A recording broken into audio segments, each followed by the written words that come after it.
I am Bishop Masinga. I was raised in Johannesburg, Soweto.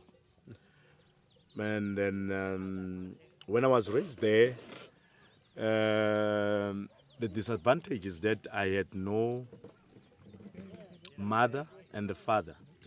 So I was raised by an old woman who had the full family. So ultimately, I became the part of the family. When I was 13, the old woman who raised me began to tell me and inform me that no, when I was little, one day they opened a door, they found me by the door. And as they found me by the door, the woman took courage by raising me, participating by raising me until I was old enough. And I remember things were not easy because if you are raised by somebody and by then, really things were hard. So she will try and raise me by all her means, and she was not working as well. So we will live out of selling ice pop. We will mix water with we dye water, we put sugar, we put it in a plastic, we refrigerate it and sell it. It's how we're making living out of that. So I grew up like that. Life was so easy because I could not have what others will have who were privileged to have parents who can take care of them. But by the age of 14 years, I met the Lord. I gave my life to Jesus, and then from there, I started to live for Jesus.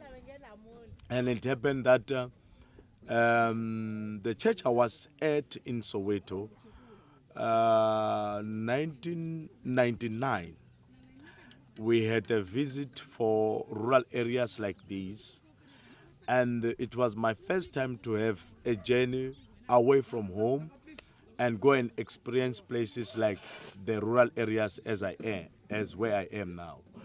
And then when I came here, I found, wow, I never thought there is a place like this. Because in Soweto, you find it's congested, it's not rural, it's more modern. And then from there, I had this calling in me that no, you have to come and serve here. No one told me, but it was deep in my heart that I have to come and serve here. And when our trip was done, we went back. I went back to Soweto. But 2001, I came back. It's when 2001 is when I came back. I started a church. It was so strange because I had a little bag with two trousers and one t-shirt and a face cloth only.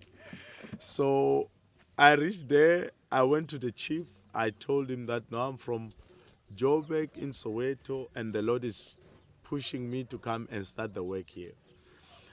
And by then, I was so little bit skinny and very young. The only response from the chief was he just laughed at me. By then, I think I was, if I'm not mistaken, 21, 22. The chief was looking at me, was like, this young crazy boy. So because I said it is God who have sent me, he said it's fine, but will you stay? I told the chief, I said, I will ask people to give me a place to sleep. And he said, because you don't have a building, you don't have a tent, where will you start a church? I said to the chief, just give me a place, show me a place, even a place under the tree, I can start the church there. So he said to me, do you have instrument that people will hear that you are starting a church? I said, no. As you see me with my little bag, I have everything. It's me. I have not other things with me. So the chief also laughed and called other elders and said, come and hear this strange story. We failed to get a permanent place for us to have churches. I moved to the next village, which is this one called Shigaman. When I found the chief, I told the chief my vision. I told the chief that God is calling me to bring an impact to this place, to make sure the lives of people here are transformed, and to make sure that Jesus is fully preached in this area. And indeed, the chief says, you are 100% welcome. I'm going to give you the land.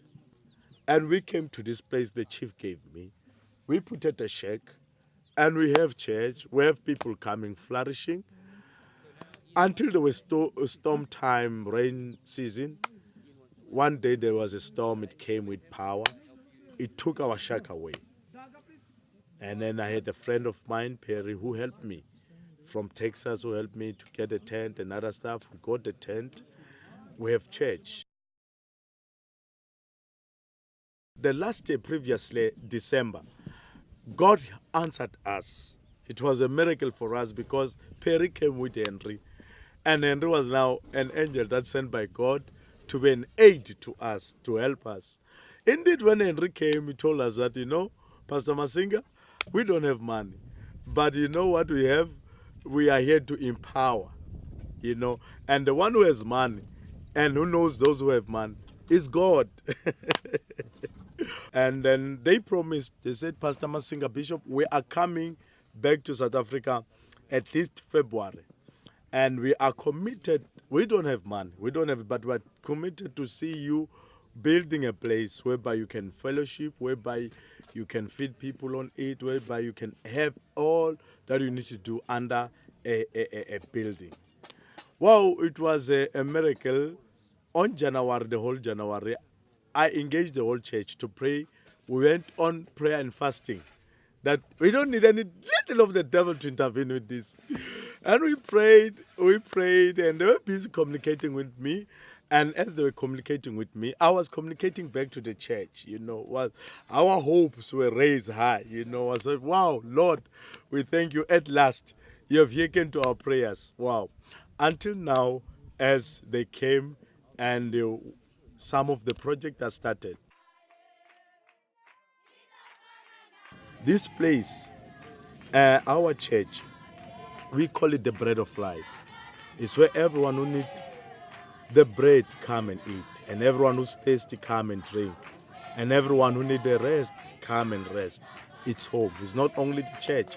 It's the center for people. It's a center for lives. It's a center to build somebody and say you can still make it. We have hope in you. We trust you, and we are here for you. You can go. You can still make it. You can be somebody. I found that around here, there's too much of vulnerable kids. Vulnerable kids are the children that they only have one parent, the mother. The father disappeared. Secondly, there are orphans. Right in the church, I started to introduce programs like feeding scheme, whereby we make soup and bread, and then I call the kids on a certain day. They come and eat, and then moreover we'll conduct our feeding scheme on Sunday by then. And then on Sunday, I'll make sure that early in the morning, I delegate some few women to cook, that after church, everyone before he goes home must eat, because some, they are not orphans, some they are not vulnerable, but some are suffering because there is no industrial places, there are no job. So I make sure that everyone before he goes home must eat. All of this, it started as a church, but I knew that in my calling, I was not called just for the church, but I was called for the lives of people. I was called for young ones, young people. I was called to make change.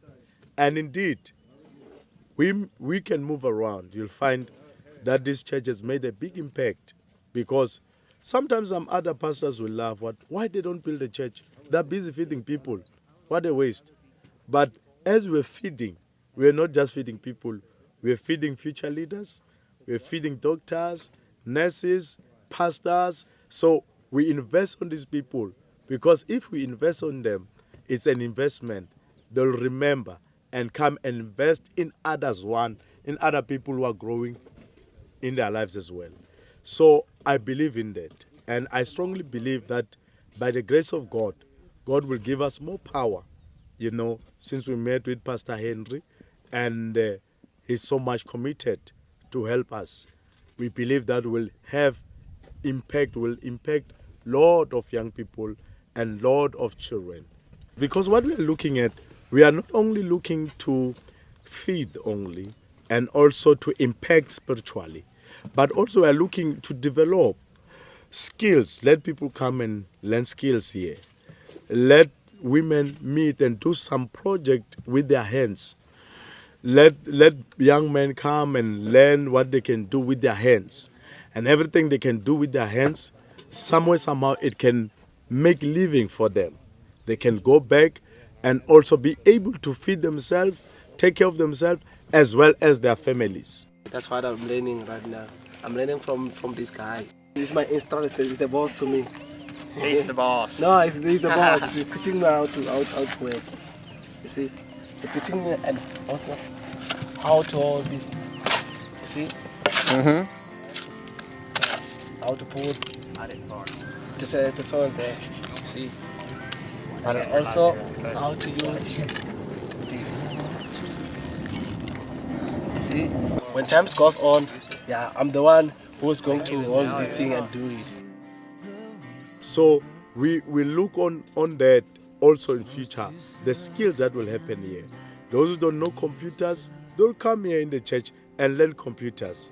You know, those who want to know more music, they'll come and learn on music. Those who want to learn on cooking will have some kitchen to teach people on cooking. Maybe someone can open his restaurant, who knows, you know. So multi things will be done here, you know. So I really believe, I'm saying my future, my dream and vision is to see a board behind this building by the road that says Bread of Life Training Center. We train people to train people. You know, wow. It's that. And I believe all things with God, it's possible.